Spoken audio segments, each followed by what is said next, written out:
Bismillahirrahmanirrahim. Assalamualaikum warahmatullahi wabarakatuh. Saya Asad. Video kali ini akan membahas tentang kekuasaan kehakiman dan peradilan di Indonesia. Ada beberapa yang akan saya jelaskan mengenai kekuasaan kehakiman dan peradilan di Indonesia. Yang pertama, pengertian kekuasaan kehakiman. Kedua, lembaga pelaksanaan kekuasaan kehakiman. Ketiga, sistem peradilan di Indonesia. Keempat, prinsip-prinsip peradilan. Dan yang kelima, pentingnya kekuasaan kehakiman. Di Indonesia ada negara hukum. Artinya, segala tindakan pemerintah maupun masyarakat harus berdasarkan hukum yang berlaku untuk menjamin tegaknya hukum dan keadilan. Indonesia memiliki lembaga yang disebut kekuasaan kehakiman. Sesuai pasal 24 Undang-Undang Dasar 1945, kekuasaan kehakiman merupakan kekuasaan yang merdeka untuk menyelenggarakan peradilan guna menegakkan hukum dan keadilan. Kita bahas pertama, pengertian kekuasaan kehakiman. Kekuasaan kehakiman adalah salah satu cabang kekuasaan negara yang bertugas mengadili perkara dan menegakkan hukum secara adil.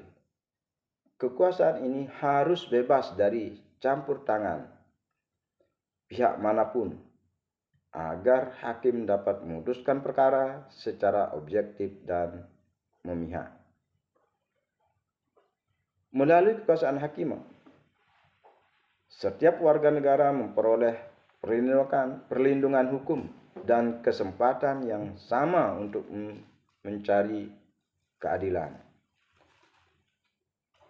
Yang kedua, lembaga pelaksanaan kekuasaan kehakiman. Di Indonesia, kekuasaan kehakiman dilaksanakan oleh dua lembaga utama, yaitu Mahkamah Agung dan Mahkamah Konstitusi. Mahkamah Agung merupakan pengadilan tertinggi di Indonesia. Mahkamah Agung membawahi 4 lingkungan peradilan. Yang pertama, peradilan umum, peradilan agama, peradilan militer, dan peradilan tata usaha negara. Mahkamah Agung memiliki wewenang mengadili pada tingkat kasasi, menguji peraturan di bawah undang-undang terhadap undang-undang, serta menjalankan fungsi pengawasan terhadap badan peradilan di bawahnya. Sementara itu, Mahkamah Konstitusi bertugas menjaga tegaknya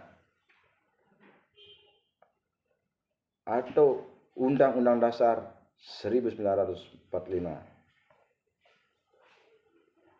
Mahkamah Konstitusi berwenang menguji Undang-Undang Dasar terhadap Undang-Undang Dasar 1045, memutuskan sengketa wewenang lembaga negara, memutuskan pembubaran partai politik, dan menyelesaikan perselisihan hasil pemilihan umum.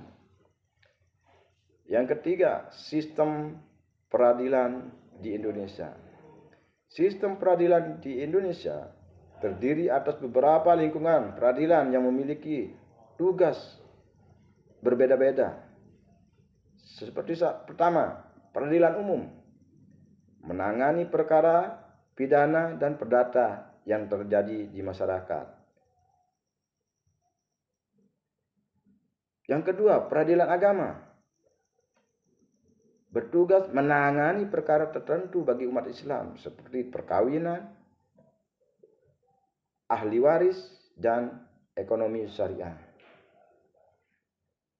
Yang ketiga, peradilan militer yaitu menangani pelanggaran hukum yang dilakukan oleh anggota Tentara Nasional Indonesia. Dan yang keempat,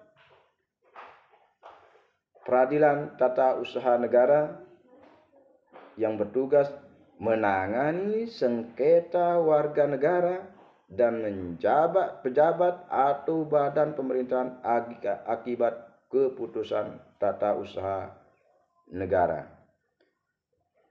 Yang keempat, prinsip-prinsip peradilan.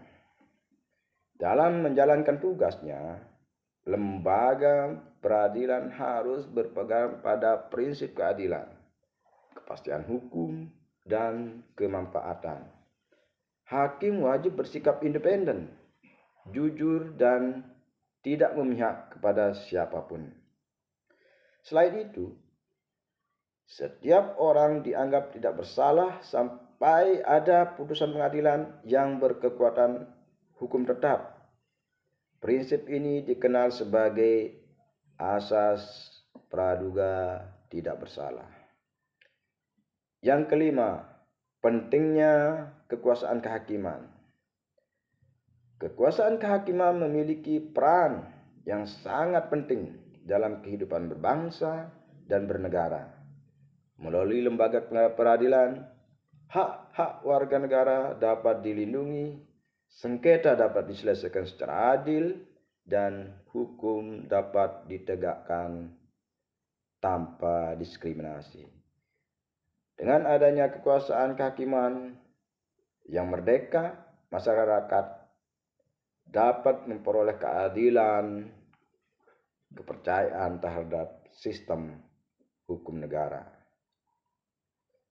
Saya akan beri kesimpulan, kekuasaan kehakiman merupakan pilar penting dalam negara hukum Indonesia. Kekuasaan ini dijalankan oleh Mahkamah Agung beserta badan peradilan di bawahnya serta Mahkamah Konstitusi melalui sistem peradilan yang independen dan profesional. Hukum dan keadilan dapat ditegakkan demi terwujudnya masyarakat yang tertib, aman, dan sejahtera. Namun, saudara-saudara sekalian, apakah pelaksanaan peradilan di Indonesia saat ini sudah sesuai dengan amanat konstitusi Undang-Undang Dasar 1945, yaitu mendapatkan keadilan bagi seluruh rakyat Indonesia? Silahkan dijawab. Demikian video ini yang saya buat, semoga bermanfaat dan dapat pembelajaran bagi kita semua. Merdeka! Wassalamualaikum warahmatullahi wabarakatuh.